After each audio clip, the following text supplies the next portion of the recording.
Good morning, everybody. I thought I'd just come on here. I'm driving to my parents, and prevailing with Patricia is really, it's really a journey that is challenging, but I have made up in my mind to embrace the perfect provision of God. So one of the things that's challenging in this season, my dad is 81 years old. My dad has been my hero. When I was a little girl, man, you couldn't tell me I didn't have the best daddy in the world. Like, my daddy was the daddy. But as I grew older, I began to start seeing my daddy as a man. And I do have tears in my eyes this morning. Y'all know that I cry when I'm happy, I cry when I'm sad, I cry when I'm upset, I cry when God downloads, I cry when I rejoice in God. And so I could be joy-filled and abundantly shedding tears. And so this morning, you know, I am facing some decisions. I have decided I am no longer going to pay rent on an apartment that I've been in 2 years that continuously increases in cost, and just giving that money away. And so I'm welcome back at my parents' home. Part of me feels like I should go and help them, that maybe someone is going to transition here soon. I don't know if soon is 5 years, 2 months, 2 days, 10 years, 15 years. I have no idea. But what I will share with you is that my dad is very strong-willed and stubborn. And many times, my dad, it's very difficult having conversations with my daddy. First, because my daddy will not listen. And so oftentimes people tell me I'm just like my dad. And I'm like, no, I'm not. Well, maybe I am in ways. Maybe I am in some ways. But you can't tell me I'm an exact replica. I will not accept that. I'm an improved version. And God, you know, He's still working on me, and I do not choose to be stubborn, strong-willed, and spoiled and throw tantrums all of my life. And my dad does that, and he's 81 years old. My dad loves Jesus. But I do see where my dad has given the devil access by way of strong will and stubbornness. And guess what? Those are generational traits as well. And so we got to break generational traits like that, because those are curses. That is not God's will. And so my pending decision is, you know, I was going to go back home. I'm like, you know, I had female pastor share with me that was a mandate, you know, basically on my life. And I feel the need, and I want to go and be involved and bless my parents and help make things comfortable. But at the same time, I have actually asked my dad many times, Dad, why do I have to fight with you to try to help you? And so this lesson of midnight maintenance, y'all know I do the online Bible study, has been about men. And Lord, it's been speaking to me heavily. Like, the Lord has been speaking to me to humble myself. Well, guess what? Many of you know that when I make up my mind, I can do whatever I want to do. I'm loving, I'm kind, I'm giving. I try this with my dad over and over and over and over. So I had made up my mind, told them I was moving back, had some ideas and so forth. Everybody's good. We say, hey, we're going to be at peace.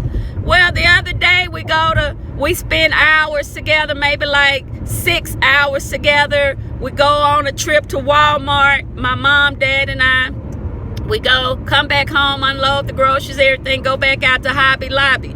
Well, that was a major deal for them because both of them are on walkers, challenged with walking, and just challenged with other things too, having to use the restroom and constantly. So, it's very challenging. So I arrived at my parents' home the other day in full joy, overflowing with the goodness of God. Just had finished praying in the spirit and everything, and oh my goodness, I arrived there and I'm just bouncing, bubbling, overflowing with joy. And I said, Dad, I want a hug. And before I got there, I prayed. Like, now I'm on my way there to help cut the grass, because he'll go out there. He's so stubborn. He goes out there to cut the grass, and then he falls in the yard, and oh, thank God he hasn't broken anything, but he will not hire anybody to do the yard. I'm like, Dad, it's worth you paying somebody. They don't do it like I do it. So you'd rather go out there and fall, Daddy? So, I told him I couldn't come today, but then I said, Lord, you know what? Let me humble myself, because you have given me flexibility, and I can't go and give an hour. And so, and then I'll go as my scheduled time in the morning. But anyway, all that to say, after I spent about 6 hours, my mom is so loving, pure, humble, peaceful, meek, gentle. Man, it's a blessing to be around Mom. And y'all, it's a blessing to be around my dad, but I'm going to tell you what kind of blessing it is. It's a blessing that builds up my patience, builds up my faith, causes me to be an intercessor that is strong. So God is using the challenge and adversity that I have with my dad to build me spiritually.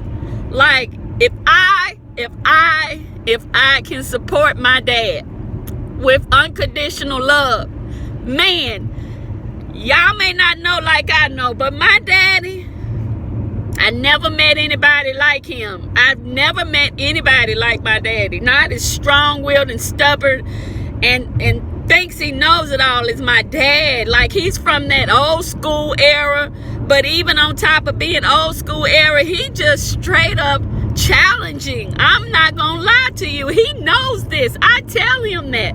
And so, I am trying my best to honor my dad. Woo! Lord, the Lord has shown me how to hold my peace. He really has. And even in times when that is so challenging, I do speak truth, but I do it respectfully, or I try to do it respectfully. So anyway, what I want to say is, God had already really prepared me on how to love my daddy. All my life, I was like, why did I get a daddy that is so headstrong and so, like, y'all just have to know him. He dropped out of school early. He lived the street life for a long time. When I mean street life, like, hustling, like, partying, drinking, drugging women, like just living an ungodly life for a while. And, anyway, my dad, when I was coming up, I remember him fighting. Like, everybody in the neighborhood was scared of my dad because he would fight, or he would shoot you, threaten to shoot you, shoot at you, whatever. He wasn't no joke, right? So anyway, I'm just sharing the story, how God is preparing me. Like, I do not want to go back home. Can I tell you that part of me wants to go back, be a blessing to my mom? My dad is a challenge for my mom. I'm like, I don't know. I'm the daughter. And I'm like, I don't know how in the world my mom has put up with my dad all these years. That woman is a woman of God. My mom is so strong in God. Lord God. Y'all, this is heavy. It really is. It's really heavy. So, because it's a challenge. But anyway, I do not want to go back home. Part of me does not want to go back home because I will be I feel like I will not be at peace. I'm going to be, constantly treated like an 8-year-old. It's going to be a challenge for me to hold my peace, because the older my dad gets, his mouth, he says some things that are just outright hurtful. And he just says, I'm going to talk. I'm going to say what I got to say. And it just wounds your spirit sometimes. And I know he loves Jesus, but I really see where, my dad has allowed the enemy access to his thoughts. And also, he won't let them test him, but I'm quite sure there is some dementia or Alzheimer's going on. And, I've talked to the medical team about that. And anyway, it's just been a challenge, because Dad won't do half of what he's supposed to do towards his health. He doesn't listen. So I've had to learn how to just let go and let God. Like, I want to help him. But as much as I want to help him, it's like I can't. I need God to do it. I need God to move upon him. So I do pray. I pray for him and myself. But anyway, part of me does not want to go back home. But this morning the Lord was showing me that I don't have to be anxious. I can be gracious. I don't have to be anxious. I can be gracious. And so he can strengthen me. God can strengthen me supernaturally to endure hardship with my dad.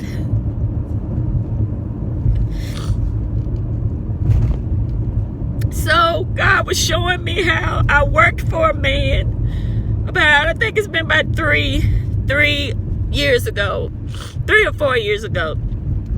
And his family, his children, his brothers, his cousin, so many people, the employees that work for him told me that, how big of a challenge it was to work for him. And honestly, I did not, at that point in my life, I didn't even want to live. But God used me. I didn't even want to go work there. Honestly, I did not. But God led me there, kept putting it on my heart. And this man did get on my nerves. He got on my nerves. Just like my dad gets on my nerves sometimes. And I'm just being real. Because if you're going to prevail, you've got to be real about how you feel. But you don't stay in the feelings. You pick yourself up and you seek God and you pray for strength and you obey him. And then he brings blessings. He brings blessings of prevailing. All right, so working for this man was very difficult. I had to humble myself. I remember one day I was going to quit. And I said, you know what? I don't need this, because it was a little minute, job. And again, when I had a reset in life, I didn't even want to go work. I didn't even want to live, y'all. I was just in such a low place. But anyway, that one particular day, I got fed up with him. Because again, everybody warned me how he was so difficult to get along with, his own family. So anyway, they would tell me how people would just, leave and quit crying. Like he was very dogmatic in many ways.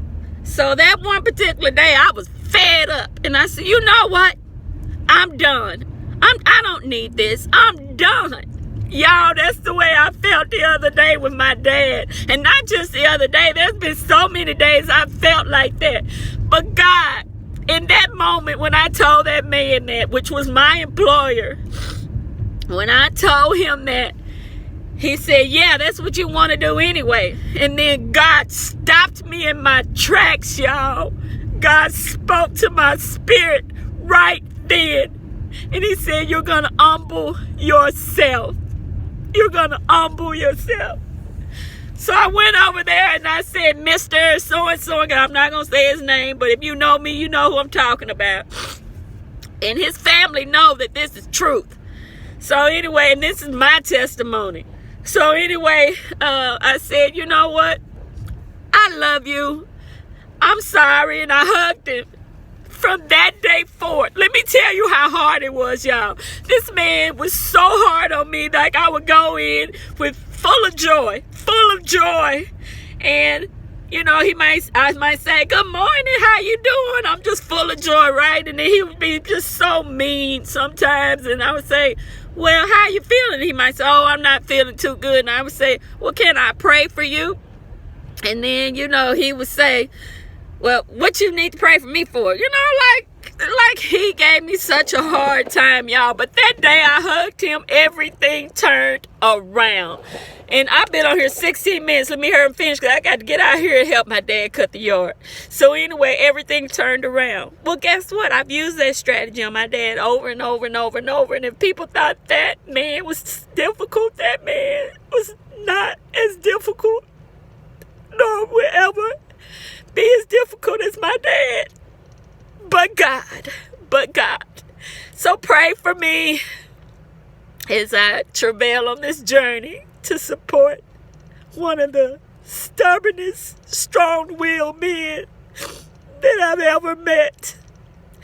So I'm going to stop crying. I'm going to get out here and get behind this lawnmower and help him cut this yard so he won't be getting out there falling. Pray for me and my dad.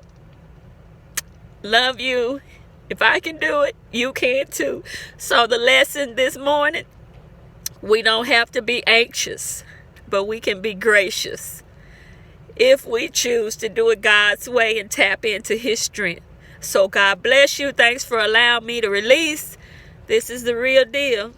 Prevailing with Trisha. Bye.